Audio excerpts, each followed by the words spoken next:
Hello. I'm sure you all wanted to hear that we're running 20 minutes behind. That's really what I was hoping for when I got up here, to be the person who has to now speak to you and try to justify why I'm a worthy replacement for your sustenance. So what I can promise you is this. I am a storyteller. I have some stories to tell you. I'm also the last lecture you will hear. I happen to hate listening to lectures, despite how many I give. So I am going to poke some holes in many of the things you have heard today. So if I can do nothing else, I will give you some levity and give you some sanity back. That's at least the promise I'm going to make. I'm going to try to do that for you. So as our host mentioned, I live in Seattle, Washington. I had a very long and uncomfortable flight on a discount airline. This was my aircraft. No, this was not my aircraft, but I did have basically a 30-hour trip to get here. And what I do when I travel, I don't travel this far very often. What I do when I travel, I try to remind myself to look past all the little annoyances that are so easy to get upset about how little space was for your luggage and waiting in line and the whole hurry up and wait mentality. I try to remember what the first airplanes were like. So this is a picture of one of the prototypes. This was not the famous plane that the Wright brothers made. One of the prototypes they used, and you can see there's no engine on it. It's just a glider. And this is not a famous photo in part because nothing historic happened when they flew it. They flew hundreds and hundreds of test flights in order to reach their successful story, which is the more famous photo shown here. At Kitty Hawk in North Carolina in the United States, they flew a powered aircraft with a person in it, very specific thing that they actually get credit for inventing, several hundred feet. And this is, in the history, our history, an enormously important moment. But what people don't know and don't really think about or consider anymore is on the day they landed, there were 5 people there. 2 high school students, a couple of friends of theirs, and 1 local news reporter who wrote this tiny, short little article about how this little silly thing happened. This story isn't a famous story because we like to believe that when important things happen, when breakthroughs happen, when a good idea is announced or a great product is launched, that instantly everyone recognizes its value.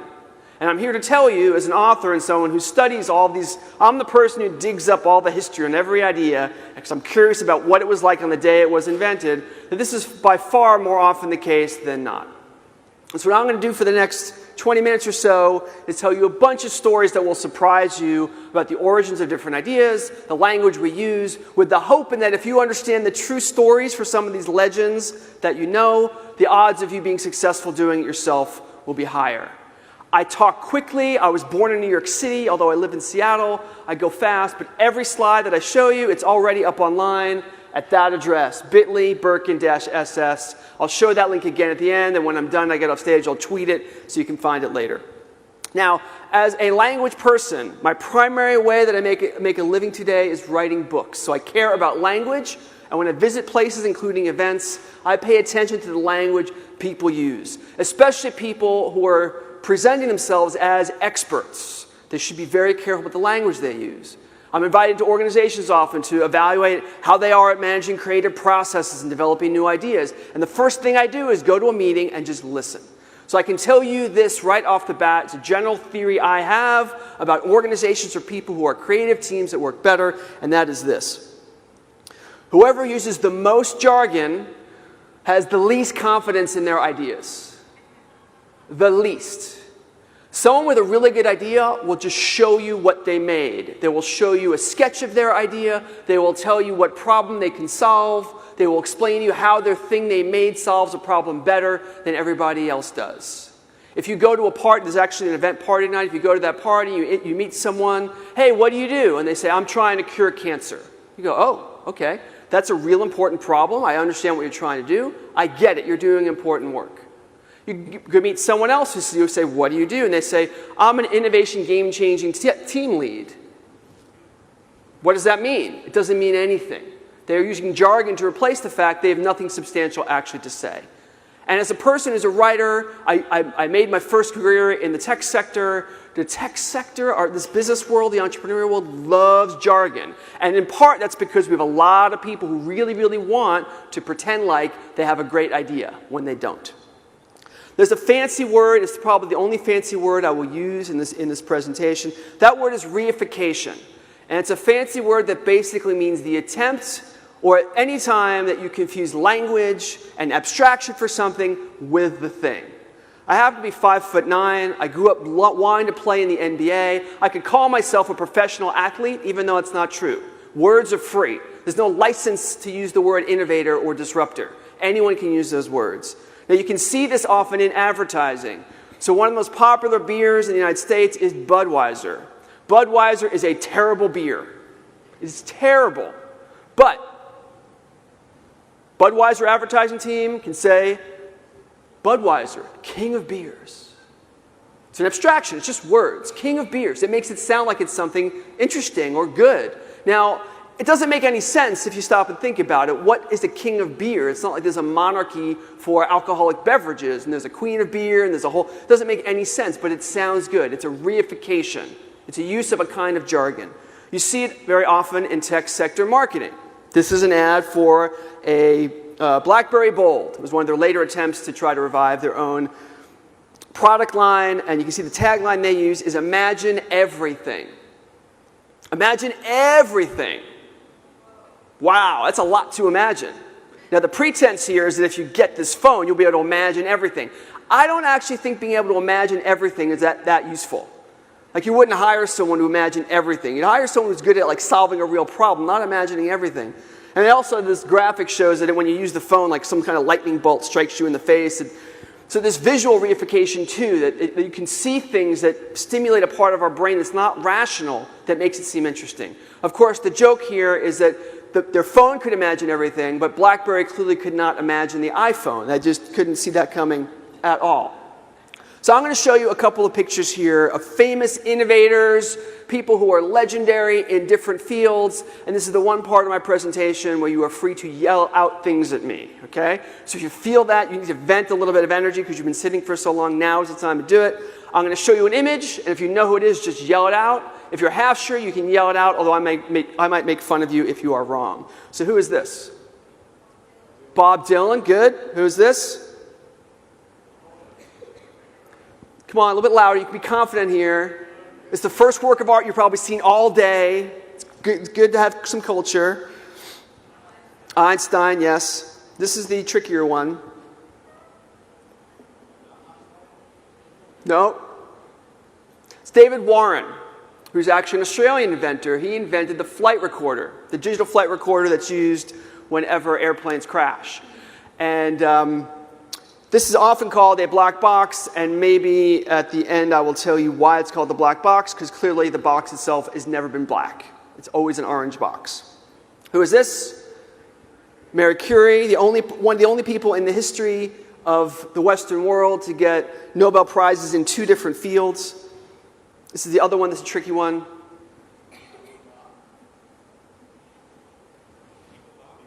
Nope. Oh, Engelbart, yes, very good. Who said that? Yes, sir. Okay. Doug Engelbart. How many of you heard the name Doug Engelbart before? Okay. All of you fail my basic tech sector entrepreneurial test. That's a total failure. So the device that he's holding there is the device that he invented. This is the inventor of the mouse. Not a household name. Interesting to ask why. I'll try to help answer that question in a second. There's a demo that he did for his research lab, SRI Labs. He did a demo where he demonstrated in 1967 almost every component of all the technologies of all the startup companies you've heard mentioned today. His lab had the idea for hypertext, for the mouse, for video conferencing, for collaborative online editing, basically any sort of online editing tool. The list of things that they invented in that lab, or at least had the ideas for, is phenomenal. This was 1967. Many of those ideas would not be realized in successful products in the Western world until the 1980s. But the source of many of those ideas comes from one person whose name none of you knew. There's a basic failure of education and understanding invention that's at work in our industry. And just digging up this particular video, you can go and watch it, or if that takes up too much time, you can read about people who have and understand some of the context of what's actually involved in bringing a really big idea into the world, and how much more elaborate and complicated it is than most of the people who reuse those ideas and don't even think about it. This is what actually the first mouse looked like, one of the prototypes they had for a computer mouse. And you can imagine what this must have looked like to people in 1967 for him to show them this device. At a time when no one had computers in their own homes, the idea of a computer in a home was an absurd idea, and he shows them this box, and he's basically saying this is going to change the way people interact with the world. And how ridiculous he must have looked to those people. And there's something to learn here, is that any big idea that you're being presented with in the present is by nature, by the history of ideas, going to look weird. It's not going to make sense in the present, because we don't understand it well enough to understand all the things it can possibly do. So I show you all these people and give you some of these basic short little stories to help set the landscape for some of the language I've heard thrown around today. And the fancy language doesn't create these success stories. Most of the work that these people did, although they're in different industries and not all of them are in technology, the language they used when they were actually doing the job of creating new ideas and developing them was very simple. Words like problem and attempt and prototype and experiment. They used simple language. They didn't need fancy language. They weren't trying to impress anybody. They were trying to solve a problem, or they were trying to build something. That's a really good indicator of the likelihood of you being successful if you're in the pursuit of developing an idea. How much jargon and nonsense language is being used in the average conversation you have with your coworkers? If it's high, it means there's a lot of ego in the room, and a lot of time is being spent trying to impress people. If it's low, it means people are actually trying to solve a problem. They're not worried about impressing each other in the abstract. They're trying to impress each other with the quality of the results. So I can tell you this, there are words you really should never say, certainly not in the context of building stuff. Transformative, game-changing, breakthrough, radical, innovative, all the stuff to me is just noise. As soon as I hear those words, I start to bring up, and I'm actually an expert in the history of these words, I ask some basic questions, and usually people don't have very good answers. They're in the king of beers world where they think they can use any word that they want. A simple test, innovation. This afternoon, as much as I was paying attention before I had to step outside, I was just tracking how many times the word innovation and disruption was used this afternoon. And it was in the double digits. Every time I hear the word innovation in a conversation, I say, what does it mean? And they go, what? I say, what does it mean? You just said disruptive innovation. What does that mean? And they go, what do you mean, what does it mean? Everyone knows what it means. I'm like, I don't care about everyone. What do you think it means? And most of the time, they have no idea. Or it's not something they can articulate. I can tell you from the research I've done, it usually means one of 5 things when people use it in a sentence. It means we want to do something great. We want to make something that solves a really important problem. We want to make a lot of money. We want to do something that's seen as cool. Something that has the perception of being cool. They mean one or multiple of those 4 things. But my advice to everyone who uses that word is, why use that word if it's so ambiguous? Use one of those 4 things instead. Just say what you mean. There was an article in Quartz, which is an online newspaper in the States, where a journalist went to a startup event and interviewed startup founders as they failed to try to explain in real language what their startup was about.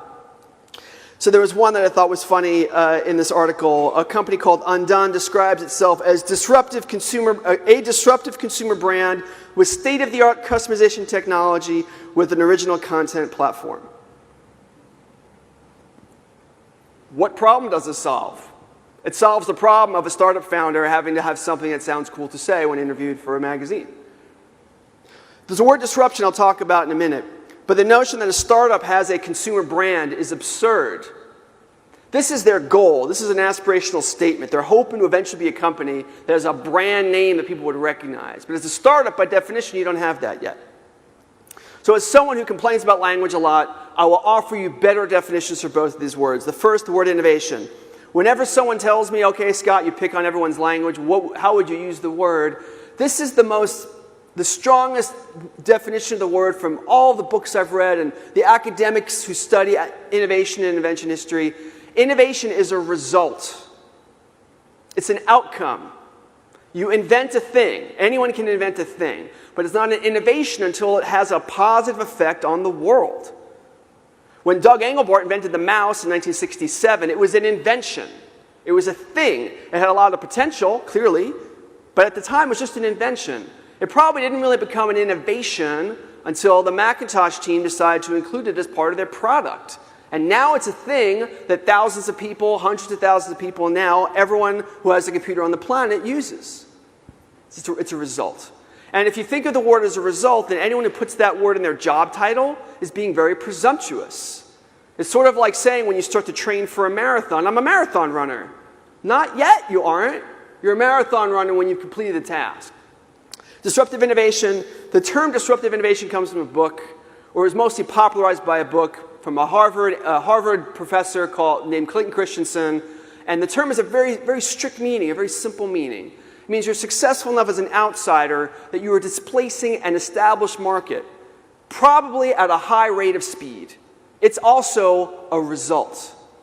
You can attempt to be disruptive, but you're not a disruptor until you're successful enough that you are a rival as an upstart to a major dominant company in an industry. So this word now, we have this inflation of the word that we use. It's someone who has a startup that's been alive for 2 days, says, we're disrupting the whatever industry. I'm like, no, you're not. You're hoping that you will, but you're not doing it yet. I've also heard the word ecosystem a ton of times today, and whenever I hear that word, I think of how poorly our species manages actual ecosystems. There's this article I saw the other day. Scientists gauge how fast Earth's ecosystems are dying, and it's not looking good for our species. So whenever I hear that word, I'm like, why are we referencing, we're borrowing a word from another field. And in that field, we are terrible at managing this thing, and now we've taken it along, we're using it to mean something entirely different without knowing the source. So to be less negative, be more positive. My recommendations, and this is true for any element of entrepreneurship, from making products to marketing to doing any piece, there's much better questions to ask about the work that you're doing.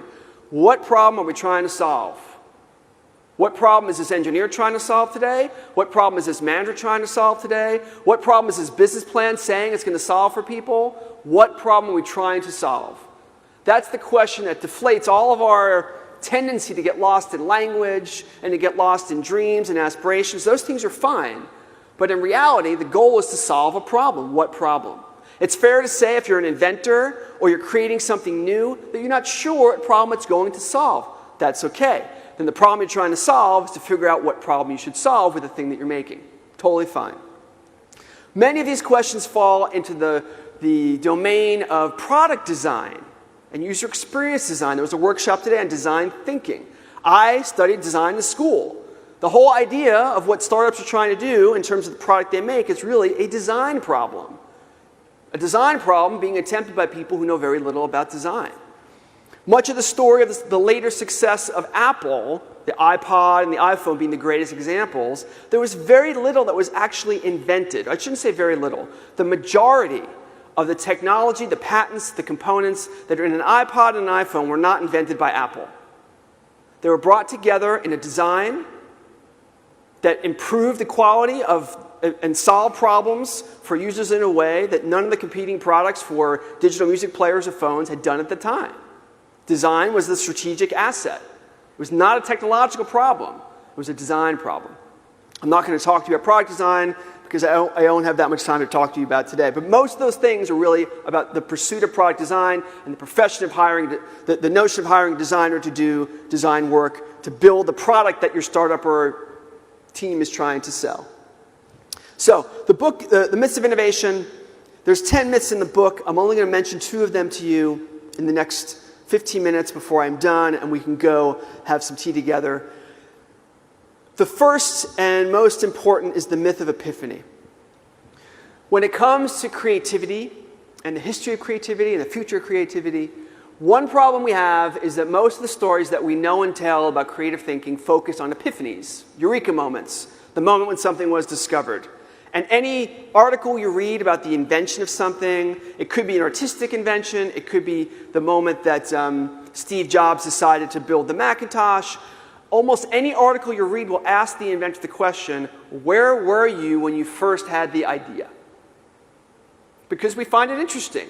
It makes the whole notion of invention something very human, something anyone can do. One of the most famous stories, unfortunately though, these epiphany stories give you no information about how to have an epiphany yourself, or how to be more creative yourself. These stories are often funded to say, they often involve some trivial element of human life, like what kind of food you ate or where were you. but they yield very little practical value. So one of the most famous of these epiphany stories, it's what's depicted here. This is Isaac Newton looking at the apple falling from the tree, which led to the discovery of gravity. How many of you, if you think gravity, raise your hand. Almost everybody here. Okay. This tells me the Australian education system is maybe as bad as the American education system, because this is entirely not true. First thing, at the time, this was the 1600s. Very good. Thank you, sir. If I had an apple, I would throw it at you. No, actually, in a generous way, you could catch it for giving me the fact. That fact's not important. What is important is at the time, gravity was a well-understood principle of physics. It wasn't studied scientifically, but for hundreds of years, many civilizations, the Egyptians had built the pyramids, the Romans had built the aqueducts. All of those things required a basic understanding of gravity and how to construct things using it. So gravity was understood, at least in the large. So that couldn't have been what he discovered. What he actually discovered, or what he actually observed, and also it's disputed whether this event actually happened, but let's assume for a minute that it did.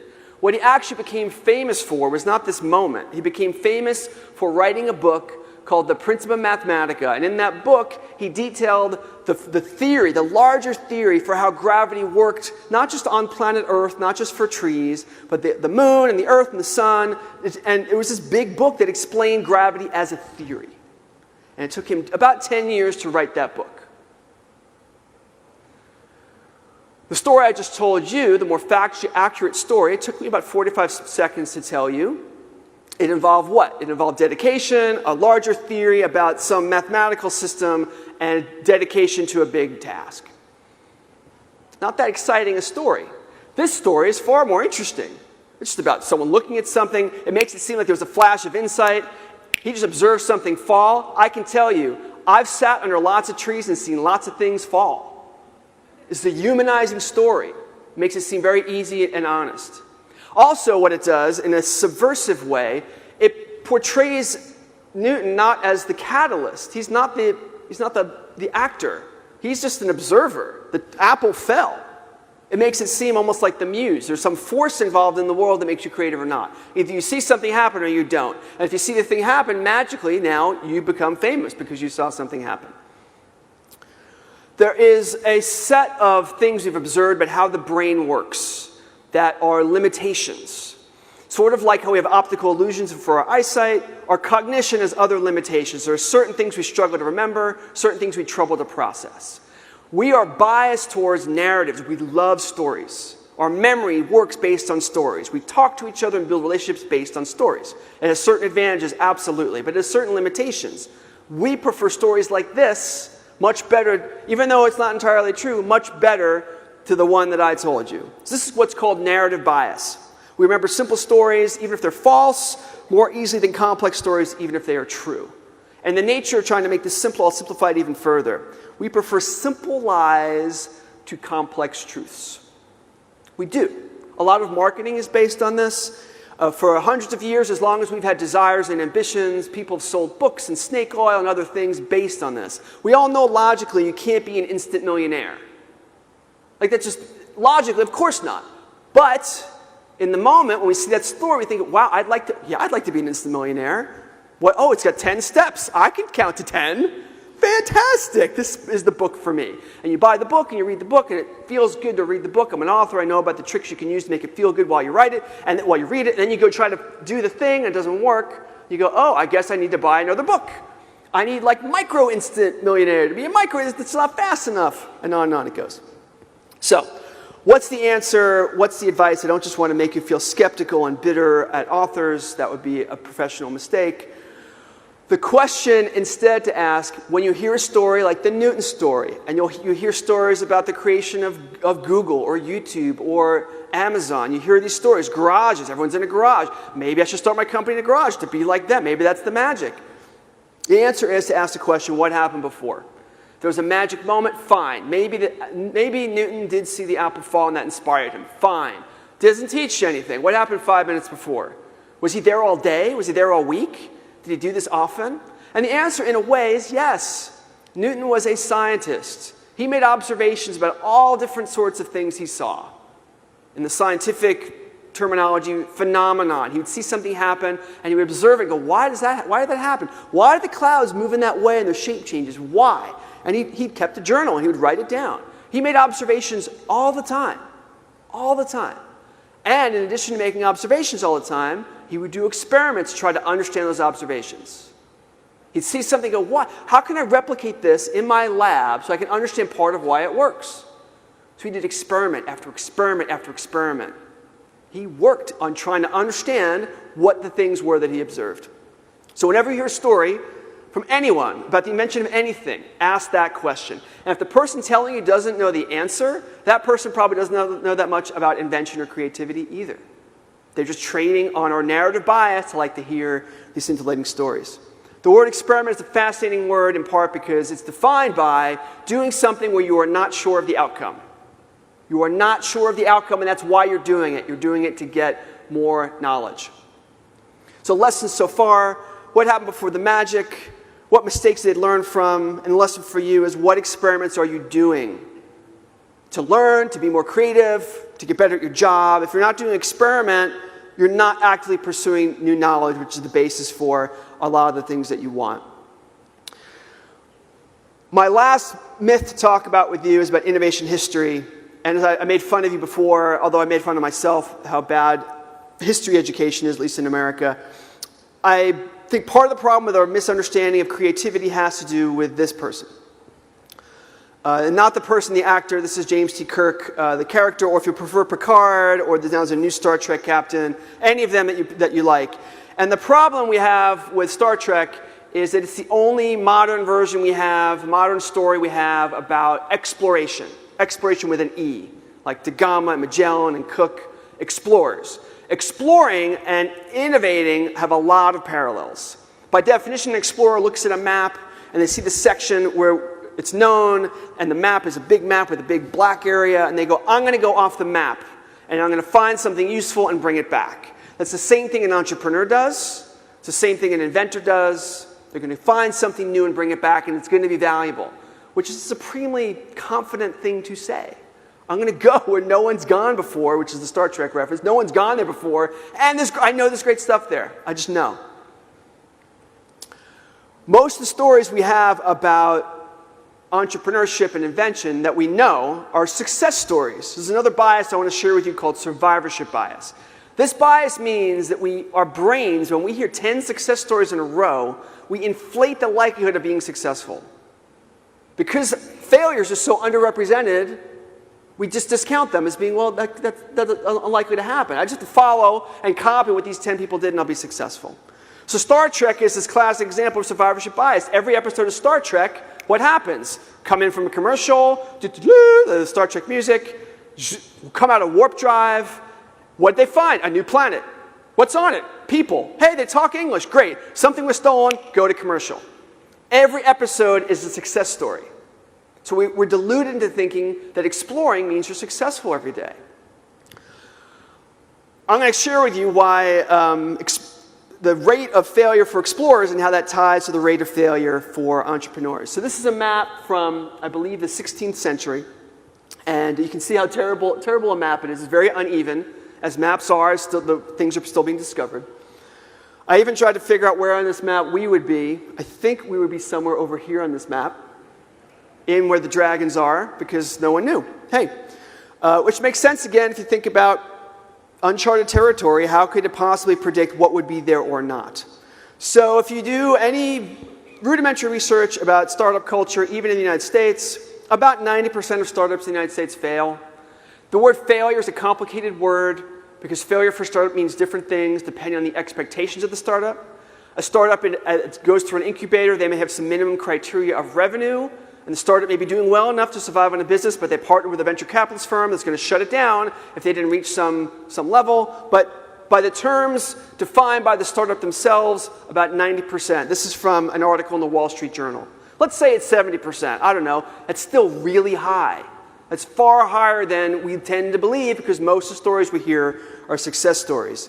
About 80% of new product launches, this is products at successful companies. So products like Microsoft or IBM, they have wealth, they have resources, but 80% of new product launches fail. Making new stuff is hard. You're taking on a lot of unknown risk. That's part of what comes with the territory of the likelihood or the ambition of being really successful. To make a breakthrough, you're breaking through something. There's going to be a lot of reward on the other side, but the breaking through part requires a lot of risk. They come together. So, I showed you this map, this bad map of the world. These are some famous explorers: Magellan, Amelia Earhart, Ponce de Leon, James Cook, Shackleton. These are the most famous of the explorers in Western history. Or actually, Zheng He is Chinese. In Western history. These are the most famous ones. These are the best ones. You know what happened to all of them? They died. They died at work. As tough as your jobs are, innovating and disrupting and whatnot, very few run with the risk of dying at work. But even the most successful explorers died at work. They didn't make it all the way through. So Magellan, one of my favorite examples, Magellan is famous for, what did Magellan do? Circumnavigated the globe. Guess what? Magellan didn't make it. He died halfway through the trip. He died on his own. The thing he's famous for, he didn't even make it. He gets credit because he ran the expedition, etc., etc. But Magellan is my last story for you. So the thing he's most famous for, probably at the top of the list of explorers because of this story. He made it from one ocean to another through the Strait of, what's now called the Strait of Magellan. Here it is on a map. Actually, here it is on a map. That's what it looks like. Looks pretty, okay, hey, he gets credit for it, that's great, but looking at the map, it looks pretty easy. You take the boat through, you go this way, you go that way, it looks pretty easy. But we look backwards at all these historic events. We know the outcome. We know what the full map looks like. We have benefits that he could not have possibly had. To more represent what it would be like to be Magellan, which is to be an explorer, to be an entrepreneur, to go into the unknown, the map looked more like this. Which way do I go? We have some data, but not complete data. We have some idea where we're going, and actually be even more precise about it, this is even a bird's eye view. He didn't have a map this good, as best we know. What he saw was this. I'm trying to get around the globe, and he's got his crew of people who really don't want to be there. They're hundreds of miles from home, and who knows how long they've been at sea. If I was on that boat, and I had the captain telling me, yeah, this is the way. This is how we make it through a continent. Yeah, those mountains, don't worry about them. We're going to disrupt the mountains. It'll be great. I show this to you in part to capture the spirit of the thing that's missing from so much of what we talk about in this field, in the pursuit of new businesses, the pursuit of new ideas, is that we imagine that we have this perfect knowledge. We imagine that when we do it ourselves, it's going to feel like this. But any of the famous people I have mentioned or been mentioned today, when they were actually doing the work, when they were actually creating the company, when they were actually figuring out the next step, do we pivot? Do we get more money? How do we market this? When they were actually figuring it out, it felt like this. They're facing the unknown. And no book, no expert, no consultant can help you or can solve the problem of dealing with that unknown and being willing to take the risk anyway. That's a personal question. It's a personal equation. By the odds, most attempts to circumnavigate the globe, most attempts to start a company, most attempts to start a product, the data is clear. Most of those will fail. Unless you make the goal a long-term one, that you want to learn enough from that experience that you can try it again and learn more about yourself so your ambition is much larger than this one expedition. That your ambition is larger than this one company. The ambition is larger than this one product launch. That you're looking to learn, you're committed to the pursuit of better ideas for things, or the pursuit of better businesses, or maybe something more altruistic, the pursuit of making the world better in some way. You have to have a much longer term commitment to that. So to sum up my last point for you, innovation, exploration share a lot of things. If you're using this language, breakthrough, innovation, these are big words. That means to succeed at that level of ambition, you're going to be taking on big risks. Anyone who promises you, like those weight loss books I showed you, Instant Millionaire, anyone who promises you an outcome is lying to you. Because every industry, every field, when that much ambition is involved, the risks are high. I'm not saying you shouldn't do it, but the odds of you doing it well and succeeding are much better if your eyes are open. And history is one great way to get more information without having to take, and more wisdom without having to take those risks yourself. Those are the photo credits from all the stuff I talked about. The slides are at Berkun-SS. If you're interested in the book, it was an Amazon Best Book of the Year a few years ago. You can read more about it there. I'm Scott Berkun, Berkun at Twitter. Thank you for listening, and I hope you have a great afternoon. Thank you.